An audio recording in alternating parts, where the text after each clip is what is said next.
So all in all, I think there's a lot that could potentially happen during the anniversary, and in this video we're going to be talking about all of these different scenarios and what I think is the most likely among all of these things and just the avenues that they could go branching off from all of this stuff. So I hope you guys enjoyed today's video. Hit that subscribe, of course, if you are new for more content, as well as that notification so you don't miss anything we upload here on the channel. Be sure to listen through the video and listen to all the points that I make. I'll try to hit all of this stuff as quickly as possible. Let me just play you guys this excerpt from the previous video that I did leading up to the 1-year anniversary, and listen to what I say here.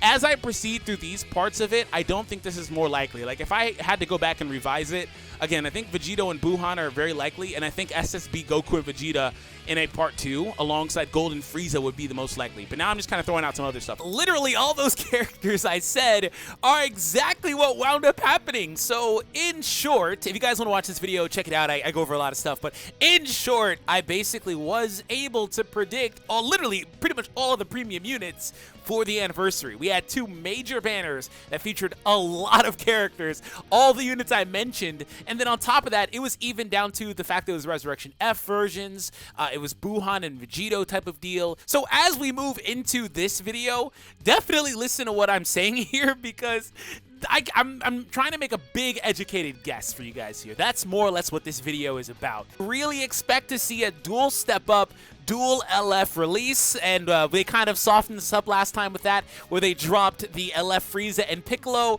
And then on top of that, though, I am also expecting the return of the assist mechanic. If you guys are not familiar with that, that is similar to the Broly and Chilai, where we have 2 units in 1 card, and that can be turned into several different things. They can use that multiple ways. Broly and Chilai is not the only way they can use that. They can do things like use the main ability to have Goku and Vegeta fuse into something else. They can do a lot of different things, which is why that was such a huge monumental thing that they did, introducing duo characters. I think it's important to remember that they could follow suit with what they did last year and release, honestly, like 10 units. Last year, they dropped EX Beerus, EX Janemba, Golden Frieza, Vegito on both banners, Goku, and then also on the other banner, it was similar. It was Buhan and Vegeta instead. Vegito was still there. We had EX Chilled and EX Whis. They could drop a lot of stuff, which is why if you guys saw my list in the very beginning, it was like, oh, Android 17, God Topo, because some of these units could be side units or could be EXs. I don't think God Topo will be that, but like, they could honestly do whatever, right? So let's start off with what I think is the most likely.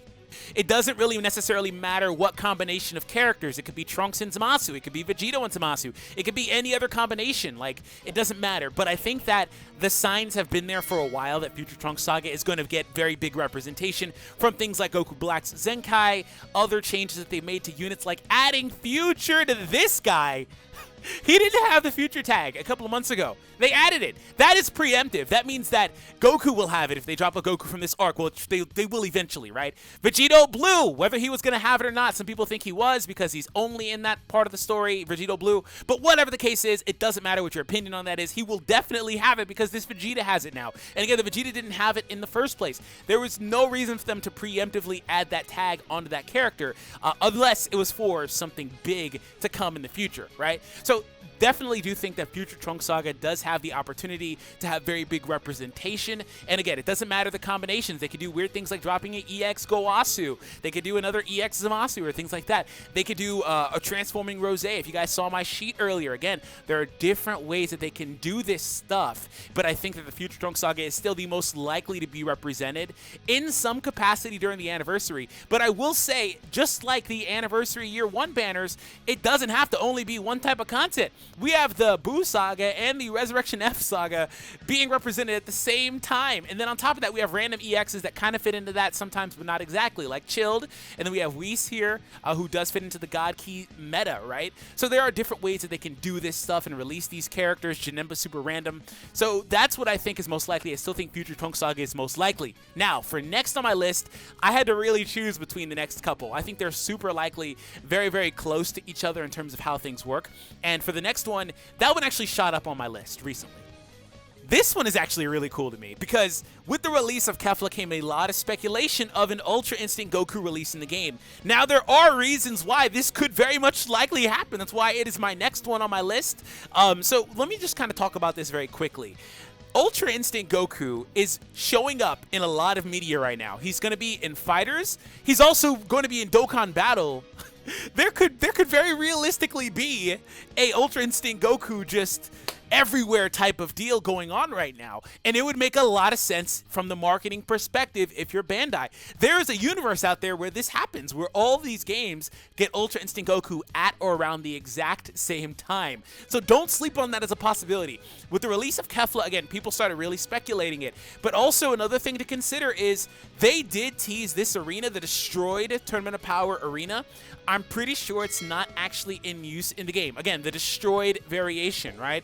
Definitely correct me if I'm mistaken in any way with anything I say in the video, but I want to just kind of stop for a second and say, hey, if you haven't already, now is the perfect time to hit that subscribe and that thumbs up. Today's video like goal was 1,000. I forgot to say it in the beginning, so let's get back to the video. There are things like this that could potentially be leading up to that, and also potentially Jiren. Now, with Jiren, it could be, I don't know, like what they're going to do with UI Goku, it doesn't necessarily matter. Is it going to be like full power Jiren or clothed Jiren? You know what I'm talking about? There's a lot of variations. If you guys didn't learn throughout the first part of the video, there are variations.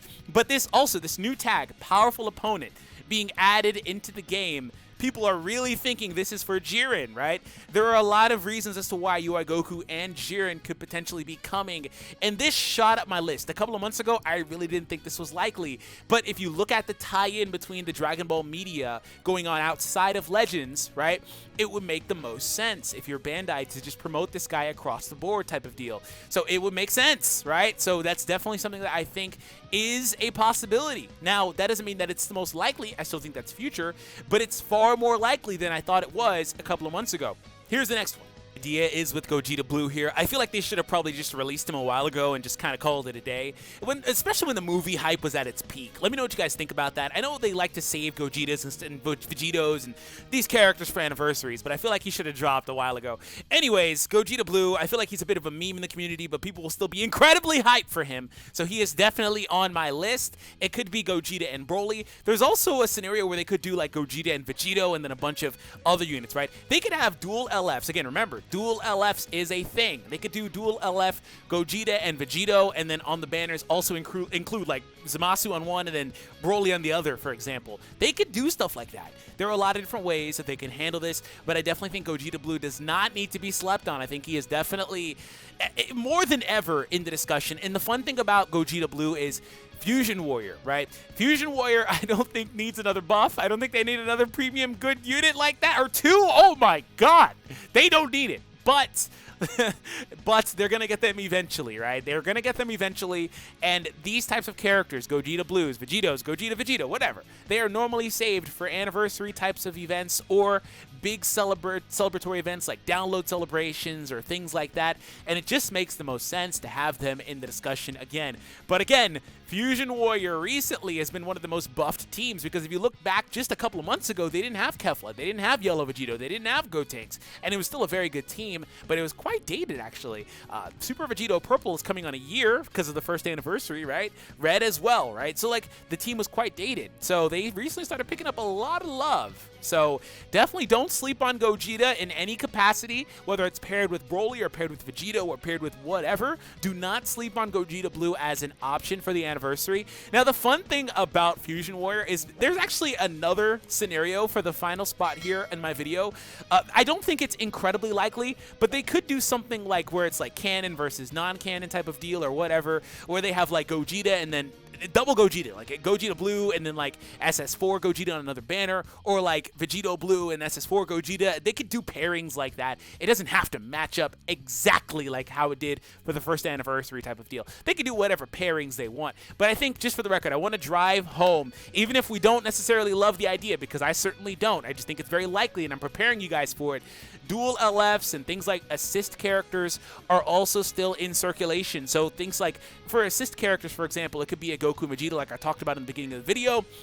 That's a possibility as well, right? We could see an assist Zamasu and Gowasu type of deal. There are a lot of fun and wonky ways that mechanic can be utilized during the anniversary for some of our more premium options as well. We could see Zamasu and Rose as a pairing, and they could maybe go into, they don't have to necessarily turn into another unit by using main ability or whatever, but there are a lot of ways that mechanic can be used. So I definitely don't want to make sure, I want to make sure nobody's sleeping on that mechanic as well, right? Because they could do a lot of things with it in the way that it works, right? And it wouldn't be hard to make it into a transforming thing into another character, because all it would do is it would function exactly the same way our transforming characters already function.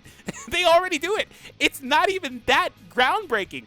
It's cool that they did the duo unit thing, but it works exactly the same way as regular units, right? So anything is on the table, right? It just depends how out there they want to be. So speaking of out there, our last one, it's going to be kind of like the Dark Sheep.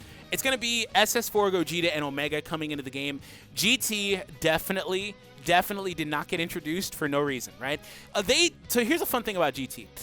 Prior to the download celebration and SS4s, because SS4s are anniversary / download celebration worthy as well, I thought they were actually on the table for the anniversary, to be honest, but then they got dropped for the big celebration that they heavily marketed and whatever. So anyways, they went from literally having like nobody on this team except for like Rildo, and then out of nowhere they dropped Kid Goku and, well, they had some of the other units like Goku, Vegeta, SSJ, and Pan, you know what I'm saying. Anyways, out of nowhere, they dropped Kid Goku Red, and they also dropped Super 17. And it's like, oh, hey, GT's probably going to get good here soon. And sure enough, that's exactly what happened. But I don't think they made this team to just kind of leave it for a while. They could. I think this team will age well, but I think they're definitely going to revisit it. I think it's a good chance that it gets revisited in some way during the anniversary. Even if it's not those two characters, Gogeta and Omega, it could be a number of other things. I'm talking about all the Shadow Dragons. They could potentially come into the game as EXs or anything like that. We can get more variations like freaking Mustache Vegeta. Anything's possible, bro. We can get Goten. We can get Gohan from GT. Maybe they just say, let's just kind of, reset some of these teams and reset our meta a little bit by buffing a bunch of teams at one time.